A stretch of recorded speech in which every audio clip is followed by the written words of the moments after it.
এই বছরের শেষ প্রান্তে দাঁড়িয়ে ভাবি, কত কিছু পেলাম, কত কিছু হারালাম।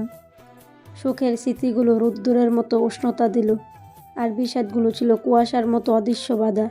কিছু প্রাপ্তি আনন্দের শিখায় পান জ্বালালো, আবার কিছু হারানোর কষ্টের গভীরে ডুবালো।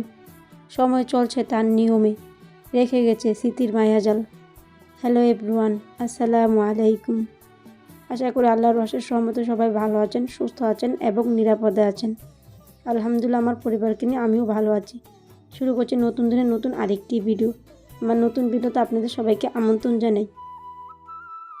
এই যে সূর্য ডুবাটা দেখে আসলাম চারতলা থেকে, খুবই ভালো লাগছিল।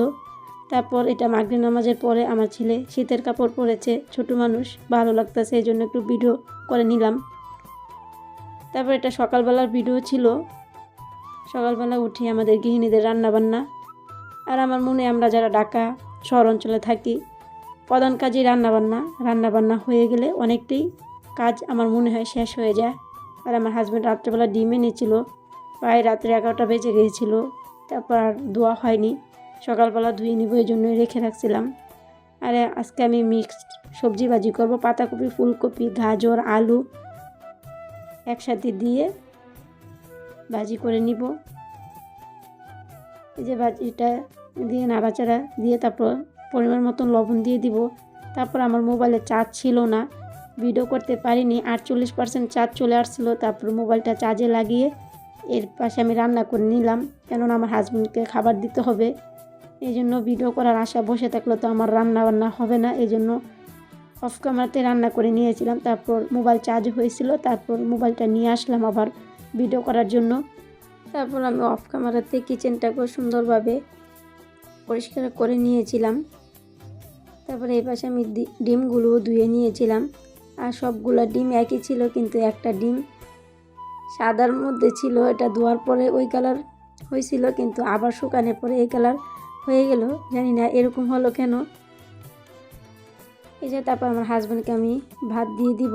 এই যে আমি আজকে রান্না করলাম ভাত, তারপর সবজি মিক্সড, তারপরে পাঙ্কাশ মাছ বোনা করেছিলাম। আর আমার হাজব্যান্ডের এই সবজিটা অনেক পছন্দ, কম মশলা দিয়ে রান্না করি, আমার হাজব্যান্ড সবজিটা অনেক পছন্দ করে।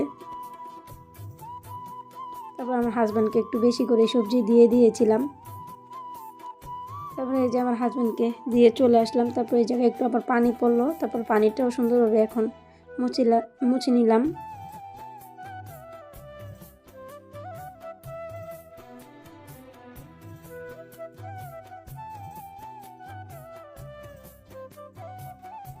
এই যে আমার মোছা শেষ হয়ে গেলে তারপর আমি ডিমগুলা একে একে সুন্দরভাবে মুছে নিব।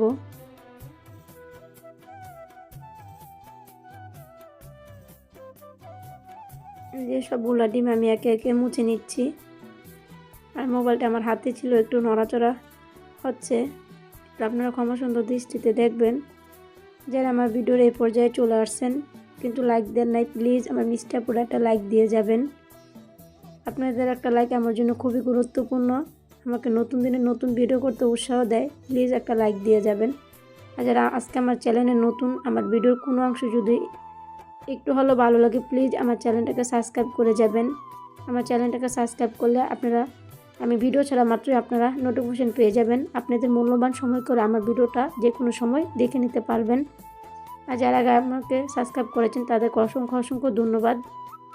আর এই যে চাল ধোয়ার পানিগুলো ছিল, অনেক দিন যাবত এই পানিগুলো দিই না, আজকে ভাবলাম পানিগুলো রেখে রাখি, গাছে দিয়ে দিব।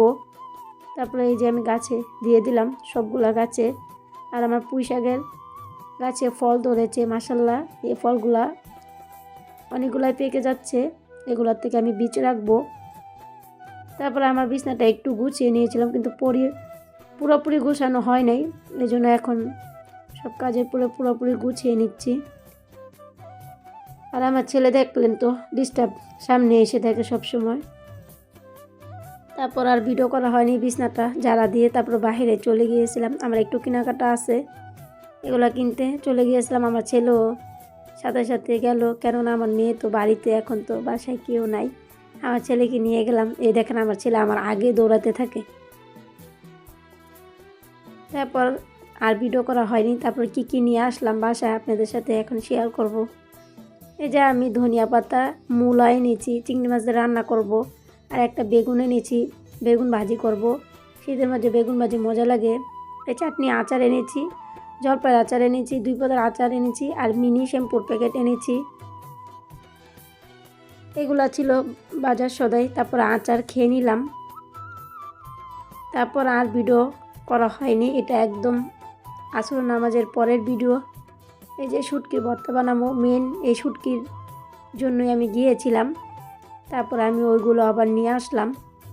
এই যে ভর্তা বানানো শেষ, এত কিছু ভিডিও করা হয়নি কেননা আমার বিকালবেলা একটু বেশি কাজ আছে, এই জন্য সব কিছু ভিডিও নিয়ে নিই। তাড়াহুড়া করেই সব কিছু ভর্তাগুলো রেডি করে ভর্তাগুলো বানিয়ে নিলাম। তারপর কাপড়গুলো গুছিয়ে তারপর আমি আবার কালকে সকালবেলা রান্না করব, এই জন্যই বিকালবেলা কেটে কুটে রাখলাম। কেননা সকালবেলা কাটাকুটি করতে গিয়ে অনেক লেট হয়ে যায় রান্না করতে, আর ভালো লাগে না এত সকালবেলা পানি ধরতে। এই জন্যে আমি এখন আসরের নামাজের পরে কাটাকুটি করে রাখি। কাটাকুটি শেষ হয়ে গেলে এখন আমি মাগরিব নামাজটা পড়ে নিব। সবাই ভালো থাকবেন, সুস্থ থাকবেন। দেখা হবে পরবর্তী ভিডিওতে। আল্লাহ হাফেজ, আসসালামু আলাইকুম।